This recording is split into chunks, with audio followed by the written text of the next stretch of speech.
یہ معصوم فرماتے ہر شب جمعہ ہزارہ گنہگار وادی برہوت سے آزاد ہو جاتے ہیں۔ معصوم فرماتے ہیں مومن جب شب جمعہ آئے تو زیادہ سے زیادہ اپنے مرحومین کو یاد کیا کرو۔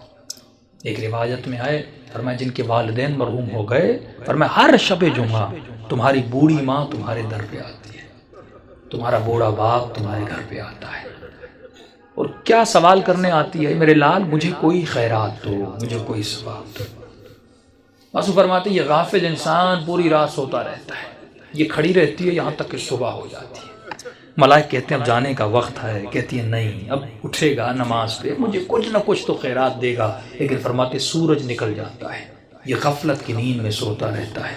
یہ بوڑھی ماں اور مرحوم روتا ہوا جاتا ہے اور کہتی ہے کہ میرے لال اگر تو آج مجھے کچھ دیتا تو میں بھی تمہارے لیے دعا کرتی۔ فرمایا والدین وہ واحد وجود ہے پروردگار عالم نے جو بنایا ہے، مرنے کے بعد بھی ماں کی دعا بیٹے کے حق میں قبول ہوتی ہے۔ یہاں تک فرمایا اگر پریشان ہو مصیبتوں میں ہو ماں کی قبر پہ چلے جاؤ، باپ کی قبر پہ چلے جاؤ، وہاں اس کے لیے کچھ مانگو اور دعا کرو، خدا اس کے صدقے میں، کیونکہ مرنے کے بعد بھی ماں بیٹے کی تکلیف کو دیکھنا پسند نہیں کرتی۔ تو تصور کرو اس دنیا میں جس کو اللہ نے ماں بنایا وہ ہماری تکلیفوں کو برداشت نہیں کرتی، اور مولا علی فرماتے ہیں کہ میں تمہارے باپ سے بھی زیادہ تم سے محبت کرتا ہوں۔ جناب سیدہ فرماتی ہیں ہم تمہاری ماؤں سے زیادہ تم سے محبت کرتے ہیں۔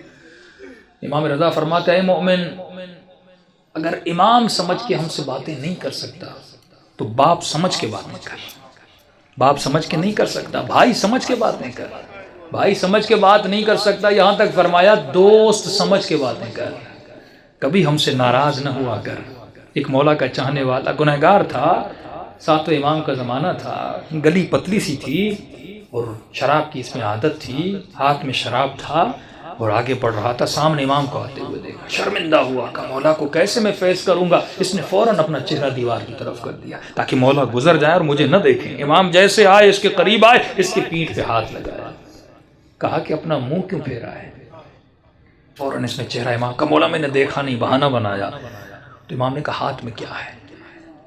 جھوٹ بولتا مولا سے؟ اس نے کہا کیسے بتاؤں ہاتھ میں شراب؟ اس نے جھوٹ بولا کہ مولا میرے ہاتھ میں شراب ہے، میرے ہاتھ میں دودھ ہے۔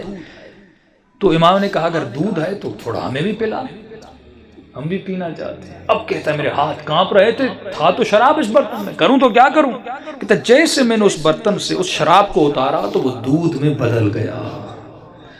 امام نے ایک جملہ کہہ کر آگے ہو کر گزر گئے، فرمایا تو میرا چاہنے والا ہے، ایسا رہو جیسا ہمیں پسند ہے۔ دوسری بات امام نے کہا خبردار کتنے بھی گنہگار کیوں نہ ہو جاؤ لیکن کبھی بھی ہم اہل بیت سے پیٹ نہ دیا کرو۔ یہ شیطانی وسوسہ ہوتا ہے، میں نے گناہ کیا، میں نے خطائیں کی، میں اتنے گنہگار ہوں، میں کیسے سجدہ کروں، میں کیسے نماز پڑھوں، میں کیسے علی سے گفتگو کروں، میں کیسے امام زمانہ سے باتیں کروں۔ امام فرماتے ہیں ہم بیٹھے اس لیے ہیں تاکہ تو ہمارے ساتھ درد دل کرے، اور یہ وسیلہ خدا نے آپ کو دیا۔ امام رضا فرماتے ہیں ہمارے چاہنے والوں چھوٹی چھوٹی باتوں کے لیے ہمیں ہماری سیدہ فاطمہ کا واسطہ نہ دیا کرو، کیونکہ ہم ہر مصیبت برداشت کرتے ہیں لیکن اپنی دادی کی مصیبت برداشت ہم سے نہیں ہوتی۔ گناہوں سے بڑی کوئی خطا نہیں، بے ادبی سے بڑی کوئی خطا نہیں۔ شب جمعہ ہے، توبہ کی رات ہے، گناہوں سے توبہ کی رات ہے۔ اپنے مرحومین کے لیے بھی دعا کریں، اپنے لیے بھی دعا کریں، اور دلوں کو بارگاہ اہل بیت میں لے جائیں تاکہ خدا ان ہستیوں کے صدقے میں ہم سب کے صغیرہ کبیرہ گناہ بخش دے۔